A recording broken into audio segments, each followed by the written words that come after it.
Olá de novo, treinador. É fantástico vê-lo. Após esta enxurrada de informação, chegou a hora de meter as mãos na massa e passar à prática. Se só aprender a teoria, não vai mudar a vida das crianças, pois não? Existem muitas ferramentas e estratégias úteis para criar um clima pedagógico no terreno. Aqui, vamos concentrar-nos em 4 estratégias principais. Devo avisá-lo de que estas estratégias podem exigir a mudança ou adaptação de alguns dos seus velhos hábitos. Está preparado para isso? E aqui estão elas. Primeira estratégia. Organize e estruture as suas sessões de uma forma adequada. O que é que os desportos praticados no campo, no pavilhão, na pista, no ringue de gelo ou na piscina têm em comum? Todos nos inspiram a brincar, jogar, correr, a sentirmos-nos livres e a libertar-nos das nossas preocupações.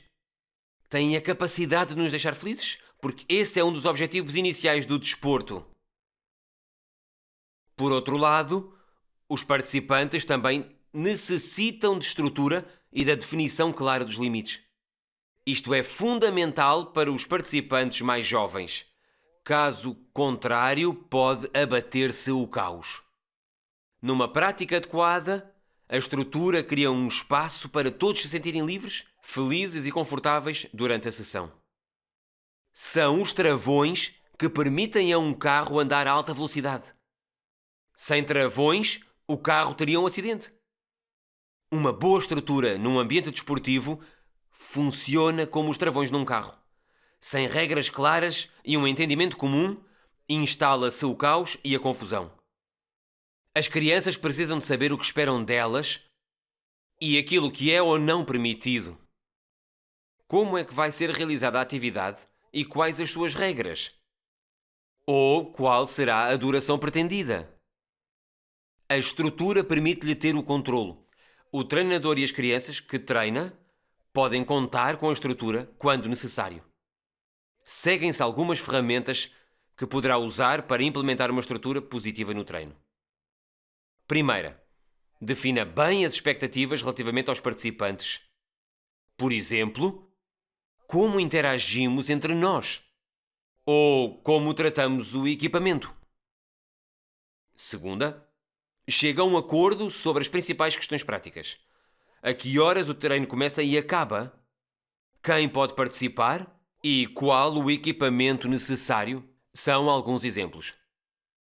Terceira, comunique regras claras de participação para os pais. O que podem esperar exatamente uns dos outros? Qual o seu papel enquanto pais de um atleta? Estão lá para apoiar o filho de uma forma positiva. É o treinador que dá as instruções e orienta a sua aprendizagem. Quarta, se os pais ou as crianças não respeitarem as regras, resolva o problema o mais rapidamente possível. Seja consistente e trate todos de uma forma justa. E quinta, lidere através do exemplo. Siga as suas próprias regras. Comunique de uma forma adequada e tenha um comportamento profissional no seu ambiente. Não infrinja as regras. A segunda estratégia.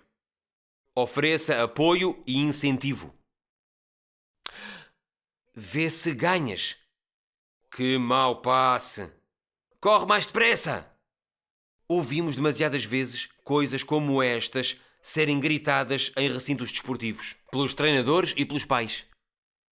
Parece que temos tendência para salientar aquilo que corre mal. Isso é um problema. Os estudos demonstram que colocar o foco nos aspectos negativos não leva à melhoria dos resultados. O que é alvo da atenção irá crescer, mesmo os aspectos negativos. Por outro lado, o apoio e o incentivo positivo farão as crianças dar o melhor de si. Se elogiar os miúdos habitualmente na sua função de treinador, irá fomentar a diversão e melhorar a sua autoestima. E a diversão e a autoestima irão reforçar a motivação para a aprendizagem. Torna-se um ciclo vicioso. Em termos práticos, significa que, enquanto treinador, deve prestar um apoio positivo aos seus atletas e partilhar elogios sinceros e específicos. Seja otimista, desafie e motive as crianças. Trate todos com respeito. As crianças farão o mesmo em troca. Dê primazia ao desenvolvimento e crescimento e não à vitória e à competição. Ajude os participantes a sentirem orgulho nas competências que adquirem e certifique-se de que sabem que os erros são fundamentais para a aprendizagem. Quer algumas ferramentas práticas neste domínio? Muito bem. Aqui vão algumas. Primeira, partilhe elogios específicos e vise o esforço em detrimento dos resultados. Por exemplo, foi fantástica a forma como tentaste apanhar aquela bola. Segunda, foque-se no processo em detrimento dos resultados e na execução em detrimento do efeito. Por exemplo, serviste aquela bola muito bem. Terceira, valorize e destaque o desenvolvimento pessoal. Por exemplo, foi excelente pedires a bola tantas vezes neste jogo. Ou melhoraste muito nesta área. Quarta, partilhe feedback centrado nas tarefas e nas ações. Isto evidencia aquilo que é necessário fazer para melhorar. Por exemplo, tenta ganhar mais velocidade antes do salto. E quinta, tente elogiar ou dizer algo positivo antes de partilhar feedback ou aconselhamento. Tente isto. Adorei o esforço na última jogada. Para a próxima, tenta antecipar um pouco mais o movimento. A terceira estratégia, o treino pessoal e a atenção individualizada. Todos querem e precisam de ser vistos. O desenvolvimento das crianças é estimulado quando os adultos prestam atenção e reparam nelas. Também crescem e sentem fazer parte de um grupo. Isto também se aplica às crianças mais caladas ou distraídas. Passar despercebido ou ser negligenciado pode ser uma experiência muito negativa. É por isso que se torna importante dar atenção a cada criança do seu grupo antes, durante e depois das sessões e dos jogos. Por vezes, basta um aceno ou uma piscadela de olho. Esforce-se por dar atenção aos miúdos mais calados ou tímidos e não apenas aos mais habilidosos ou confiantes. Esta estratégia também é importante porque todas as crianças são diferentes. A personalidade, a motivação e as preferências na aprendizagem podem ser diferentes.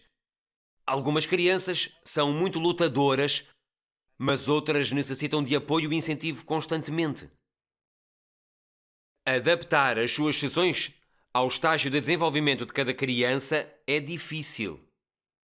Contudo, tal como vimos no modelo SPEC e nas zonas de treino no capítulo 4, não fazê-lo é uma receita para o desastre. Reconhecer as diferenças e tentar adaptar e diferenciar os seus processos de acordo com as diferentes personalidades dá excelentes frutos. Como fazemos isto na prática?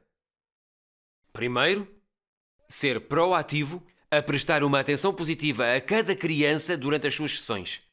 Certifique-se de que todos recebem atenção e são valorizados. Elogie as crianças, faça contacto visual, trate-as pelo nome e mostre interesse. Segundo, adapte os seus treinos, exercícios e feedback às características e estágio de desenvolvimento de cada criança individualmente.